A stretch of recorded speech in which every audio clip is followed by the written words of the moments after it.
नमस्कार, आप देख रहे हैं पब्लिक टाइम पूर्वांचल। आइए जानते हैं देवरिया की खास खबर। देवरिया से एक बड़ी खबर सामने आ रही है, जहां परिषदीय स्कूलों में पढ़ाई को लेकर बड़ा बदलाव किया गया है। अब जिले के सभी प्राथमिक, उच्च प्राथमिक और कंपोजिट विद्यालयों में टाइम टेबल बनाना अनिवार्य कर दिया गया है। यानी अब हर कक्षा और हर विषय के लिए तय समय के अनुसार पढ़ाई होगी। महानिदेशक स्कूल शिक्षा के निर्देश के बाद बेसिक शिक्षा विभाग ने इस व्यवस्था को लागू करने की तैयारी शुरू कर दी है। नए नियमों के मुताबिक प्राथमिक स्कूलों में भाषा और गणित, जबकि उच्च प्राथमिक और कंपोजिट स्कूलों में गणित, अंग्रेजी और विज्ञान विषय का रोजाना कम से कम एक पीरियड अनिवार्य होगा। हर पीरियड 40 मिनट का होगा। इसमें पहले पिछले पाठ की पुनरावृत्ति कराई जाएगी, फिर पढ़ाई और गतिविधियां होंगी और अंत में पढ़ाए गए विषय का समेकन किया जाएगा।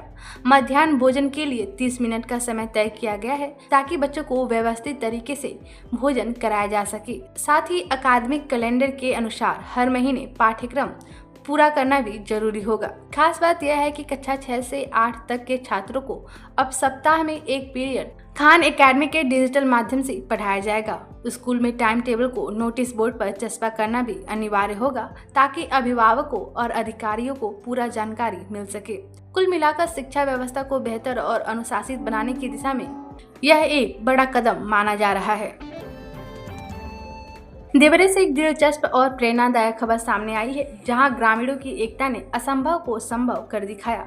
लार क्षेत्र में घाघरा नदी पार करते समय एक कंबाइन मशीन बीच धारा में फंस गई थी।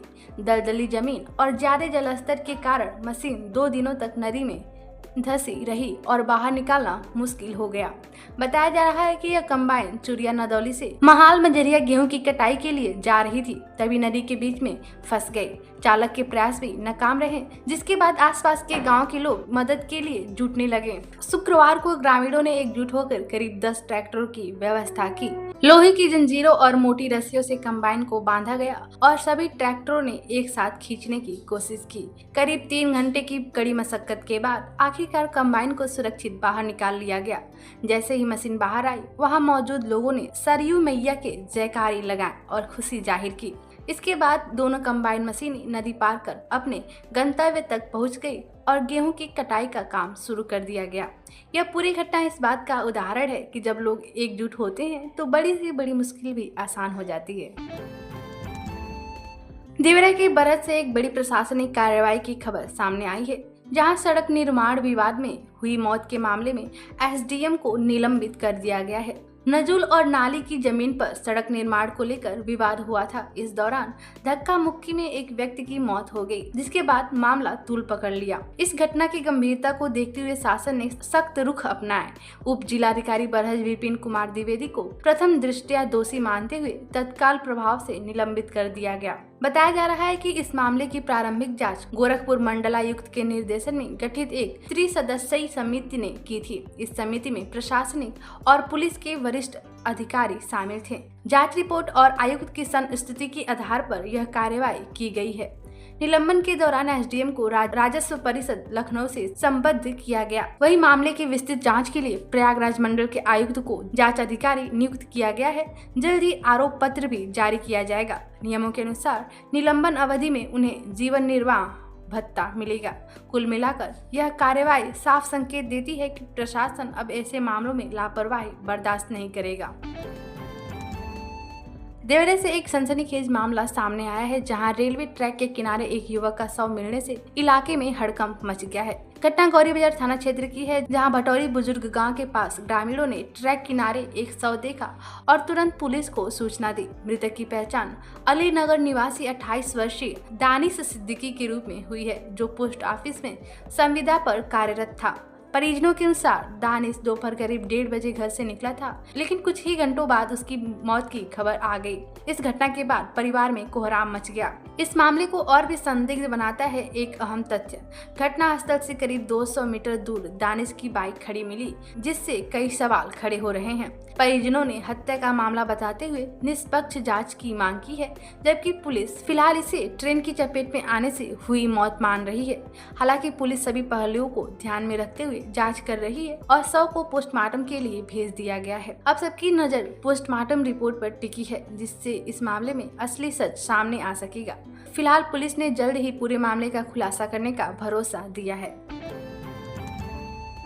देवरिया से एक बड़ी खबर सामने आई है, जहां ऑपरेशन क्वेंसन के तहत पुलिस की मजबूत पैरवी के चलते एक दुष्कर्म और पॉक्सो एक्ट के आरोपी को कड़ी सजा दिलाई गई। मामला थाना मयूर क्षेत्र का है, जहां साल 2014 में दर्ज एक गंभीर केस में अदालत ने आरोपी सचिदानंद यादव को दोषी ठहराया था। कोर्ट ने आरोपी को 10 साल के सश्रम कारावास के साथ 20,000 रुपए के अर्थदंड की सजा सुनाई है। यह फैसला 10 अप्रैल 2026 को सुनाया गया है। इस पूरे मामले में देवरिया पुलिस की प्रभावी पैरवी और लगातार निगरानी का बड़ा योगदान रहा है।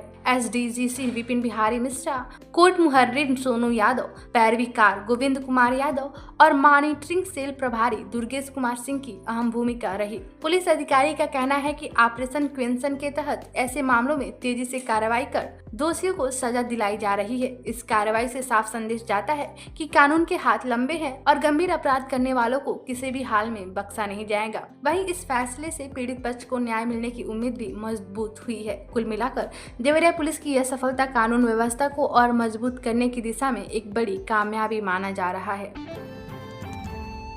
देवरिया से प्रशासनिक गतिविधियों से जुड़ी एक अहम खबर सामने आई है, जहां जिले के सभी थानों पर थाना समाधान दिवस का आयोजन किया गया। इस मौके पर राजस्व और पुलिस विभाग के अधिकारी मौजूद रहे और लोगों की समस्याएं सुनी। कई मामलों का मौके पर ही निस्तारण भी किया गया। जिलाधिकारी दिव्या मित्तल और पुलिस अधीक्षक संजीव सुमन ने थाना कोतवाली में पहुंचकर जन सुनवाई की और संबंधित अधिकारियों को आवश्यक दिशा निर्देश दिए। इस बार समाधान दिवस को और प्रभावी बनाने के लिए डेस्क सिस्टम लागू किया गया। इसके तहत हर थाने पर बीट और हल्का स्तर पर अलग अलग डेस्क लगाकर लोगों की समस्याएं सुनी गई। जनपद भर में कुल 119 प्रार्थना पत्र प्राप्त हुए, जिनमें से 25 मामलों मौके पर ही समाधान कर दिया गया। बाकी मामलों के लिए संयुक्त टीमें बनाकर कार्रवाई शुरू कर दी गई है। अधिकारियों का कहना है कि इस पहल से पारदर्शिता बढ़ी है और लोगों की समस्याओं का समाधान तेजी से हो रहा है। देवरिया से इस वक्त की बड़ी खबर सामने आ रही है, जहां पुलिस विभाग में बड़ा बदलाव किया गया है।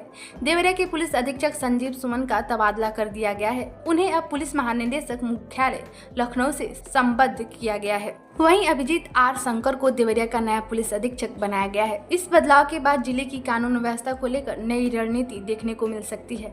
नई एसपी के सामने अपराध नियंत्रण और बेहतर पुलिसिंग की बड़ी जिम्मेदारी होगी। संजीव सुमन के कार्यकाल में कई अहम कदम उठाए गए थे, जिनका असर जिले की कानून व्यवस्था पर भी देखने को मिला था। अब अभिजीत आर शंकर के नेतृत्व में पुलिस विभाग किस तरह काम करता है, इस पर सभी की नजर टिकी रहेगी। प्रशासनिक दृष्टिकोण से यह तबादला काफी महत्वपूर्ण माना जा रहा है और इससे जिले में नई कार्यशैली और नए फैसले की उम्मीद की जा रही है। फिलहाल इस बदलाव के बाद पुलिस महकमे में हलचल तेज हो गई है और नई जिम्मेदारियों को लेकर तैयारियां शुरू हो गई हैं। देवरिया में स्कूली बच्चों की सुरक्षा को लेकर प्रशासन एक्शन मोड में नजर आ रहा है। जिले में स्कूल बसों का औचक निरीक्षण किया गया, जहां अधिकारियों ने बसों की फिटनेस और सुरक्षा मानकों की जांच की। निरीक्षण के दौरान tyre, fire safety, first aid box और ड्राइवर के दस्तावेजों को चेक किया गया। साथ ही यह भी देखा गया कि बसों पर जरूरी सुरक्षा निर्देश लिखे हुए हैं या नहीं। इस दौरान कुछ बसों में खामियां भी पाई गई, जिन पर संबंधित संचालकों को तुरंत सुधार करने के निर्देश दिए गए हैं।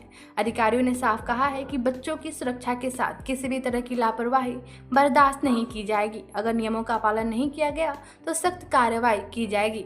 बताया जा रहा है कि कई जगहों पर स्कूल बसें जर्जर हालत में भी चल रही हैं, जो हादसे का कारण बन सकती हैं। इसी को ध्यान में रखते हुए प्रशासन ने अभियान चलाया है और आगे भी इस तरह की जांच जारी रहेगी। यह कदम बच्चों की सुरक्षा सुनिश्चित करने की दिशा में बेहद महत्वपूर्ण माना जा रहा है। तो ये थी देवरिया की खास खबर। आप इसे देख रहे थे पब्लिक टाइम पूर्वांचल पर। मैं हूँ ईसा। नमस्कार।